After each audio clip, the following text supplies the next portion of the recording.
আবারও চলে এসেছি তোমাদের সাথে একটা খুবই জনপ্রিয় রান্না নিয়ে, আর সেটা আমার খুবই পছন্দের। আমি রান্নাটা কাতলা মাছের মাথা দিয়ে করছি, তোমরা চাইলে রুই মাছের মাথা দিয়ে করতে পারো। আমি দুটো বড় বড় কাতলা মাছের মাথা নিয়েছি, ভালো করে মাথাটা পরিষ্কার করে নিয়ে তার মধ্যে বেশ কিছুটা হলুদ আর লবণ দিয়ে মাখিয়ে নিতে হবে। পরে মুগ ডালটা ভেজে নেব। তো আমি এক বাটি মুগ ডাল নিয়েছি, মুগ ডালের সাথে একটা তেজপাতা দিয়ে ভাজবো, হালকা করে ভেজে নিয়ে জল দিয়ে ধুয়ে নেব। তারপরে সিদ্ধ করতে বসাবো। সিদ্ধ করার সময় যে জলের ফেনাগুলো ওঠে সেগুলোকে ফেলে দিয়ে তারপরে কিন্তু আমি হলুদটা অ্যাড করব, এতে হলুদের কালারটা যেমন সেরকমই থাকবে। এবারে চলো আমরা কি কি মশলা নিচ্ছি সেটা তোমাদেরকে দেখিয়ে দিই। আমি নিয়েছি মিডিয়াম সাইজের 3টে পেঁয়াজ, 5-10টা রসুন আর ছোট একটু আদা, সেগুলোকে সুন্দর করে কেটে নেব। এখানে আদা রসুনটা পেস্ট করে নেব, কিন্তু আমরা পেঁয়াজটা যতটা ছোট সম্ভব ততটা কুচি কুচি করব। দেখো আমি তোমাদেরকে দেখিয়ে দেবো, আমি যতটা ছোট পেরেছি ততটা কুচি কুচি করেছি, আমরা কিন্তু পেঁয়াজটা পেস্ট করব না।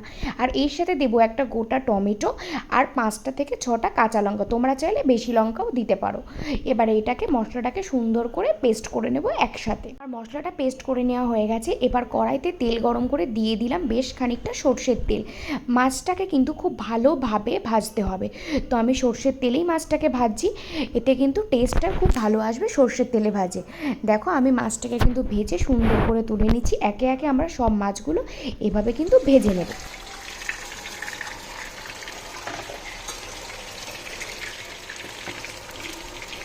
দেখো আমাদের সব মাছগুলো ভাজা হয়ে গেছে। এবার আরেকটা আলাদা কড়াই বসিয়ে দেব। এবার যে মাছ ভাজা তেলটা ছিল ওই তেলটাতেই আমি কিন্তু ফোড়নটা দেব। কি কি ফোড়ন দিয়েছি তোমাদেরকে দেখিয়ে নিলাম। একটা গোটা তেজপাতা, শুকনো লঙ্কা, গরম মশলা আর জিরে।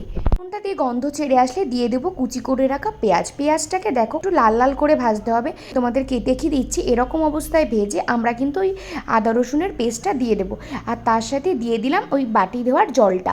পরে দিয়ে দেবো 1 চামচ ধনে গুঁড়ো, 2 চামচ জিরে গুঁড়ো, আর দেবো কাশ্মীরি লঙ্কার গুঁড়ো, যেটা লাল হওয়ার জন্য। কিন্তু আর হলুদ অ্যাড করবো না, কারণ মাছের মাথার ভাজার সময়, ডাল সিদ্ধ করার সময় অনেকটা হলুদ দেওয়া আছে। সেটা কষানোর সময় একটু জল অ্যাড করেছি, সেটা দেখাতে ভুলে গেছি। এবার মাথাটা দিয়ে মশলাটাকে ভালো করে মিশিয়ে নিতে হবে।